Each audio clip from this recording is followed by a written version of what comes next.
দর্শক, একটি খবর আন্তর্জাতিক দুনিয়ায় ভালোভাবে চাউর হয়েছে। সেটি হচ্ছে মালদ্বীপের প্রেসিডেন্ট মুইজ্জুকে সরানোর চেষ্টা করেছিল নয়াদিল্লি, এবং সেই জন্য পার্লামেন্টের যে এমপিদেরকে ঘুষ দেওয়ার পরিকল্পনা করেছিল নয়াদিল্লি। কিন্তু শেষ পর্যন্ত সেই পরিকল্পনা সফল হয়নি, কিন্তু খবরটি ছড়িয়ে গেছে। আজকে নয়াদিল্লির পক্ষ থেকে এই অভিযোগটি একেবারে উড়িয়ে দেওয়া হয়েছে। এটা একদম কল্পনাপ্রসূত বলা হচ্ছে, কিন্তু এখনো পর্যন্ত মালদ্বীপের প্রেসিডেন্ট স্বয়ং কিন্তু মুখ খোলেনি। ফলে বিষয়টি নিয়ে এখনো কানাঘুষা চলছে, এবং কেউ এটাকে একেবারে ভারত যেভাবে উড়িয়ে দিচ্ছে, সবাই কিন্তু সেভাবে উড়িয়ে দিচ্ছে না। মালদ্বীপের প্রেসিডেন্ট মোহাম্মদ মুইজ্জুকে উৎখাত করতে সেখানে প্রধান বিরোধী দল এনডিপি নাকি ষড়যন্ত্র করেছিল। আনন্দবাজার এই খবরটি পরিবেশন করছে।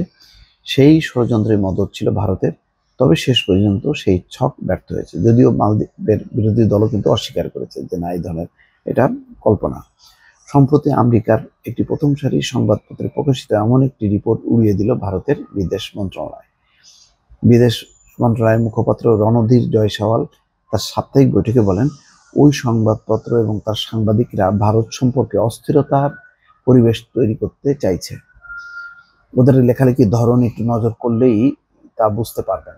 এবার আপনি ঠিক করুন ওদের কতটা বিশ্বাস করা যায়। আমাদের কাছে ওদের কোনো বিশ্বাসযোগ্যতা নেই। ঠিক এখনই মালদ্বীপের পররাষ্ট্রমন্ত্রী আবদুল্লাহ খলিল নয়াদিল্লিতে রয়েছে।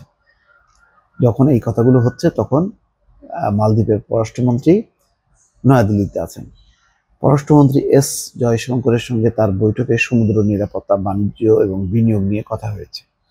এর মধ্যে আমেরিকার সংবাদপত্রে এমন রিপোর্ট প্রকাশ হওয়ায় জলঘোলা শুরু হয়েছে। ডেমোক্রেটিক রিনিউয়াল ইনিশিয়েটিভ নামে আন্তর্জাতিক কিছু তথ্যসূত্রের ভিত্তিতে তৈরি ওই রিপোর্টে দাবি করা হয়, মুইজ্জুকে পদত্যাগ করতে ভারতের কাছে ৬০ লক্ষ টাকা অর্থ সাহায্য চেয়েছিল এমডিপি, অর্থাৎ বিরোধী দল, মালদ্বীপের বিরোধী দল। বিরোধীদের পরিকল্পনা ছিল ৪০ জন এমপিকে ঘুষ দিয়ে মুইজ্জুকে ইমপিচ করার প্রক্রিয়ায় রাজি করানো। তবে তার মধ্যে কিছু এমপি মুইজ্জুর নিজের দলেরও আছে। তবে শেষ পর্যন্ত সেই ষড়যন্ত্র সফল হয়নি। অভিযোগ, ভারত বিরোধী প্রচারে ভর করে মালদ্বীপে ক্ষমতা এসেছিলেন মোহাম্মদ মুইজ্জু। স্পষ্টতই চীনপন্থী মুইজ্জু তার দেশে সামরিক সহায়তার জন্য ঐতিহ্যগতভাবে রাখা শেষ ভারতীয় সেনাটিকেও ফেরত পাঠিয়েছিল। এখানে যেটা মূল আসলে সমস্যাটাও করি, মানে ভারত বিরোধী প্রচারণা করে মুইজ্জু ক্ষমতা আসার পর প্রথম যে কাজটি করেছে, যে সেখানকার সৈনিকদের, ভারতীয় সৈনিকদের আলটিমেটাম দিয়ে বা সময়সীমা দিয়ে ভারতে পাঠায়।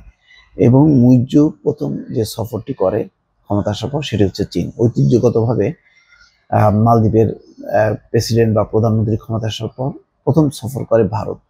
যেমন বাংলাদেশের প্রধানমন্ত্রী শেখ হাসিনা প্রথম সফর কিন্তু ভারত, তারপরে চীন, এবং লাস্ট চীনের কাছে তো ভালো রকম ধাক্কাও খাইল, চীন পাত্তাই দিল না। এখন এই যে মুইজ্জু যে ভারত বিরোধী প্রচার করে ক্ষমতায় আসলো, চীন সফর করলো, এতে ভারত নাখোশ হয়েছে। সেই নাখোশ হবার কারণেই কিন্তু এখন এই খবরগুলো চাউর হচ্ছে যে ওই $40 লাখ ঘুষ দিয়ে মানে মুইজ্জুর পতন ঘটানোর একটা চেষ্টা। তবে সেইটার ব্যাপারে মালদ্বীপ আনুষ্ঠানিকভাবে কোনো দাবি করেনি, যেহেতু মালদ্বীপের পররাষ্ট্রমন্ত্রী নিজেই এখন নয়াদিল্লিতে আছেন। মালদ্বীপ সরকার এই ব্যাপারে মুখ খোলেনি। ভারতের মুখপাত্র তো বললেন এটা গুজব, কিন্তু তারপরেও একেবারে সবাই যে উড়িয়ে দিচ্ছে এই ধরনের সম্ভাবনাকে, সেটাও কিন্তু না। দর্শক, ভালো থাকবেন। আল্লাহ হাফিজ।